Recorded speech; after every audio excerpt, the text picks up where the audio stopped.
Je suis Laurent Birs, président de la société Apex Drone. Apex Drone est une société spécialisée dans la dronique, bien évidemment, spécialisée dans la formation, spécialisée dans le service, la prestation, mais aussi la recherche et le développement et la distribution de produits extrêmement dédiés aux solutions les plus pointues dans le domaine de la sécurité, sécurité civile, sécurité publique et sécurité militaire. Présenter de nouvelles technologies que nous développons conjointement avec nos amis israéliens et nos amis chinois, puisque nous sommes les seuls à proposer sur ce salon une solution unique de contrôle de drone via la 4G.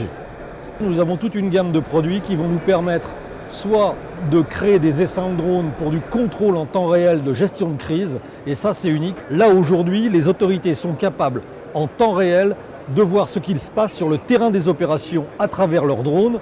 Nous avons ici le Valkera Vitus, qui est un drone extrêmement compact.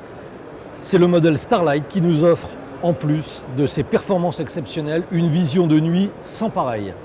Nous avons aussi un nouveau modèle qui est un modèle hybride. Ça, c'est une nouveauté dans le domaine du drone. Ce modèle hybride a une autonomie de 3 heures de vol, ce qui permet de couvrir de grandes distances et d'emporter une charge utile qui peut aller jusqu'à 4 kg. Ici, vous avez une solution assez particulière qui est un lance-roquette, mais un lance-roquette civil, puisqu'il est destiné aux pompiers. Et la roquette que tire ce canon de 60 mm est une roquette destinée à éteindre les incendies, les sinistres, dans des endroits inaccessibles, généralement aux instruments, aux outils des pompiers. C'est-à-dire qu'une grande échelle, à partir du moment où elle est arrivée en bout de course, dans une tour, dans un endroit difficile d'accès, le drone va pouvoir prendre sa position, vous allez déclencher le tir, la roquette va passer à travers la fenêtre et va consumer instantanément tout l'oxygène qui se trouve dans le local et ainsi éteindre l'incendie, éteindre le sinistre. Nous sommes en présence du Voyager 4 qui est un complément naturel aux caméras de vidéoprotection. C'est un drone qui va pouvoir fonctionner pendant 20 minutes en vol et va rester 10 heures en mode oiseau de proie pour observer les foules en transmettant non seulement une image haute définition mais aussi le son et l'image.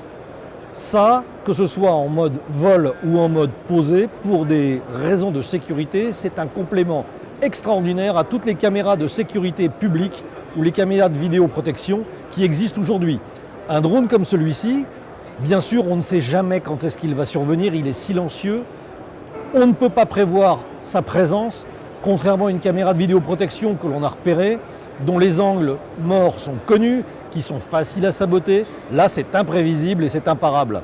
Le QL1200 est un drone qui est assez comique dans la mesure où sa mission, très brièvement, c'est de projeter des boules puantes sur les foules, sur les manifestants, pour justement les dissuader. Alors, ce n'est pas du tout dangereux, mais c'est extrêmement dissuasif. De plus, il est équipé d'un haut-parleur pour transmettre des messages de dispersion éventuellement.